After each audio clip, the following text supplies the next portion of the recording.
Барлықтарыңызға сәлем достар, каналыма қош келдіңіздер. Бүгін өте дәмді, жұп-жұмсақ болып шығатын пончиктің жасалу жолын ұсынамын. Алғашқы рет жасағаннан сәтті шығады. Көп затты қажет етпейді, оңай жасалады. Менің отбасыма өте қатты ұнады, сіздерге де ұнайтынына сенімдімін. Каналыма тіркеліп, лайк басуды ұмытпаңыздар. Керекті заттардың барлығын видеоның астына описанияға қалдырамын. Ең алдымен ыдысымызға жылы сүт құямыз.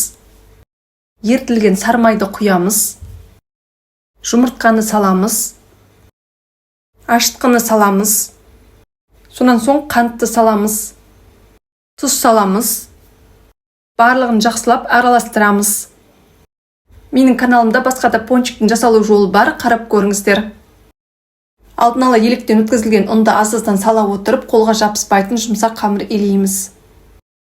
Бастапқы кезде силиконды лопаткамен араластырамын, әрі қарай қолмен илеймін. Бізде қолға жабыспайтын жұп-жұмсақ қамыр дайын болады. Дайын болған қамырды ыдысымызға салып, бетін жақсылап жабамыз. Қамыр көтерілгенше бөлме температурасына 1-1,5 сағатқа қалдырамыз. Дайын болған қамырды қатты қалың немесе жұқа қылмай орташа етіп жаямыз. Ұнды көп пайдаланбаймыз. Ендігі кезекте стаканның көмегімен немесе арнайы формамен дөңгелек етіп кесіп аламыз.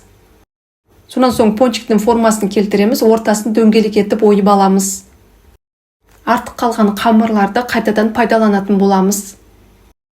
Каналыма тіркеліп қойыңыздар, алда бұйырса көптеген тағамдардың жасалу жолдарын салатын боламын. Дайын болған қамырдың бетін жабамыз, 20 минутқа қалдырамыз. Қамыр тағы да көтерілетін болады. Мінекей қамырымыз дайын. Барлығын қызып тұрған майға пісіріп аламыз.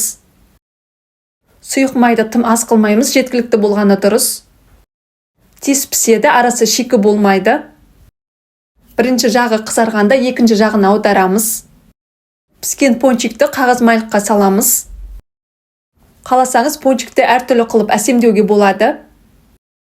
Немесе қант ұнтағын себіңіздер. Өте дәмді, жұп-жұмсақ болып шығатын пончиктер дайын. Алғашқы рет жасағаннан сәтті шығады. Менің отбасыма өте қатты ұнады, сіздерге де ұнайтынына сенімдімін. Көп затты қажет етпейді, оңай жасалады.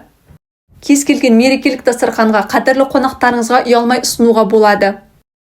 Каналыма тіркеліп, лайк басуды ұмытпаңыздар. Сіздермен болған Ақшолпан.